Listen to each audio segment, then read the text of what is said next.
Hello दोस्तों, मैं रोहित जोशी आप सभी लोगों का स्वागत करता हूं मेरी इस यूट्यूब चैनल पे।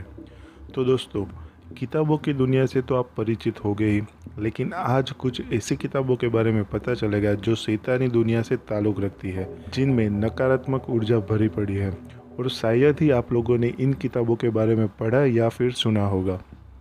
तो आज हम बात करने वाले हैं दुनिया की टॉप 7 सबसे अजीब और श्रापित किताबों के बारे में, जिसमें नंबर 1 है द ग्रैंड ग्रीमोर। इसे the book with incredible power के नाम से भी जाना जाता है, पर इस पावर को पाने के लिए कीमत भी चुकानी पड़ती है। इसे दुनिया की सबसे डार्केस्ट बुक भी माना जाता है। यह रहस्यमयी किताब 1512 में लिखी गई थी। यह रहस्यमयी किताब वेटिकन सिटी में एक हॉल में बंद है। इसे किसी को भी पढ़ने की अनुमति नहीं है। ऐसा माना जाता है कि यह किताब में शैतानी शक्तियों से संपर्क करने की बात लिखी गई है, और यह भी माना जाता है कि इस बुक को जो भी पूरा पढ़ लेता है उसे अपनी आत्मा को शैतान के हाथों बेचना होगा, और यही कारण है कि इसे लॉकर में बंद करना पड़ा।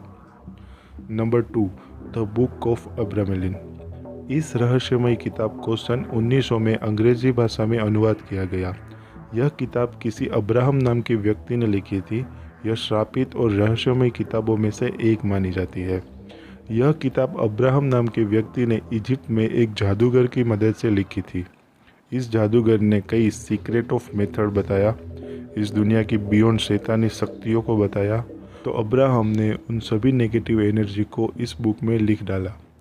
इस किताब में अजीब अजीब टॉपिक मिलेंगे, जैसे मरे हुए इंसान को कैसे कांटेक्ट करें, मरे हुए लोगों को कैसे जिंदा करें, अजीबोगरीब रीति रिवाजें, अलग अलग सोने के खजाने के लोकेशन, स्पिरिट से कांटेक्ट करने का तरीका, इनविजिबल यानी गायब होने का तरीका, हवा में जादुई रूप से गायब होने का तरीका, वगैरह वगैरह। इस किताब में लेखक का कहना था कि हर इंसान के अंदर शैतान होता है, उसी डेमोन यानी शैतान से कांटेक्ट करने का तरीका दिया हुआ है। नंबर 3, द कोडेक्स गिगस, जिसे डेविल्स बाइबल भी कहा जाता है। इस किताब में 320 पेज थे, पर जहां इस किताब को रखा गया है उस किताब में सिर्फ 310 पेज ही है। साल 1648 में 30 इयर्स वार समाप्ति होने वाला था। स्वीडन आर्मी ने सिटी ऑफ प्राग को लूटा और लूटकर वापस स्वीडन गए। उसी लूट के सामग्री में एक किताब मिली, जो थी बड़ी और भारी किताब। इस किताब का वजन लगभग 75 किलो था। इस किताब को एक मंक यानी कि साधु ने लिखा था। उसने कसम को तोड़ा था। अपनी साधु होने की कसम को तोड़ने के बाद अपने आप को पनिशमेंट देने के लिए एक रूम में बंद कर दिया और सजा के लिए तैयार हो गया, वह भी बिना खाना पानी के। पर मरते वक्त यह ठान लिया था कि मैं जो भी दुनिया के बारे में सीक्रेट जानता हूँ, जो जादू टोना जानता हूँ, उसे मैं एक जगह जरूर लिखूंगा। फाइनल नाइट यानी उसकी ज़िंदगी की आखिरी रात में भी उस बुक को कंप्लीट नहीं कर पाया था, तो उसने डेविल यानी शैतान को बुलाया उस बुक को कंप्लीट करने के लिए। उसने कहा कि मेरे आत्मा को ले लो और इस किताब को कंप्लीट कर दो। और करोड़ों लोगों का मानना है कि उस बुक को कंप्लीट खुद डेविल ने किया था, और वही 10 आखिरी पेज लिखा था।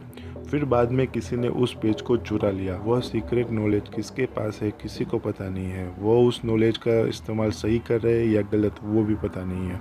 Number 4, the book of Soyga. इस किताब को मौत की किताब के नाम से भी जाना जाता है। इस किताब में जादुई चीज़ें और रस्मों का जिक्र किया गया है। यह किताब सन 1990 में एक ब्रिटिश लाइब्रेरी में मिली थी। इस किताब की भाषा बेहद अजीब है। इस किताब का प्रत्येक अक्षर एक स्क्वायर और एक ग्रिड के अंदर है। इस किताब में 197 पेज है। जॉन डी नाम का एक फेमस स्कॉलर था। यह माना जाता था कि वह पहला इंसान था जिसने इस किताब को डिकोड करने की कोशिश की थी। जैसे ही जॉन डी का मौत हुआ, वैसे ही ये किताब गायब हो गई। और अजीब बात यह है कि एक साथ 2 जगह पर यह किताब दिखाई दी। पहला ब्रिटिश पुस्तकालय और दूसरी बोडलेन लाइब्रेरी ऑक्सफोर्ड में, और आज भी इन दोनों जगह पे ये किताब पड़ी हुई है। नंबर 5, नेक्रोनोमिकॉन। यह भी मौत की किताब के नाम से जानी जाती है। इसमें मरे हुए व्यक्ति से कैसे संपर्क करें जैसे रहस्यमय बातों का जिक्र है। इस किताब के हर पेज पर अजीबोगरीब चित्र है। ये किताब फ्राइडे द 13th सीरीज़ और एविल डेड सीरीज़ में अपीयर हो चुकी है। इसे most haunted book of all time भी कहा जाता है। नंबर 6, ग्रीमोर। इस किताब को जादू की किताब के नाम से भी जाना जाता है। इस किताब में काला जादू करने के तरीके बताए गए हैं। इस किताब को पढ़ने वाले व्यक्ति का ब्रेन वॉश हो जाता है और जो लोग जादू टोना पर यकीन भी नहीं करते थे अब वो इस किताब को पढ़ने के बाद इसे अपनी ज़िंदगी का मकसद बना लेते हैं। Number 7, the orphan story. इस किताब को सन 1600 में लिखा गया था। इस किताब को श्रापित माना जाता है। इस किताब में 14 साल के एक लड़के की कहानी है जो अपना घर छोड़कर स्पेन के एम्पायर इलाके में चला जाता है। इस लड़के की स्पेन जाने की यात्रा की कहानी इस किताब में वर्णित है। कैसे वह समुद्र में पायरेट से लड़ता है, उसका कई जगह रोमांटिक एनकाउंटर होता है और कई स्किल को सीखकर सैनिक बन जाता है। फिर बाद में जाके वह एक साधु बन जाता है। सबसे अजीब बात यह है कि इसे सन 1600 में लिखा गया था। इसे लगभग 400 साल बाद 2018 में लोगों के बीच लाया गया।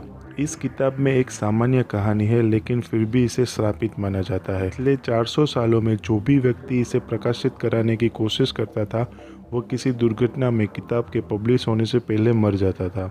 न जाने इस किताब को कितनी बार पब्लिश करने की कोशिश की गई। जिन लोगों ने 2018 में इस किताब को पब्लिश किया वह अभी तक जिंदा है। तो बस गाइस, आज की वीडियो में बस इतना ही है। अगर वीडियो अच्छी लगी तो लाइक करो, शेयर करो और ऐसे ही मज़ेदार वीडियो के लिए इस चैनल को सब्सक्राइब करो और बाजू में बेल आइकन भी दबा दो ताकि वीडियो अपलोड होते ही नोटिफिकेशन आपको मिल जाए। तो मिलते हैं अगले वीडियो में, तब तक के लिए बाय बाय।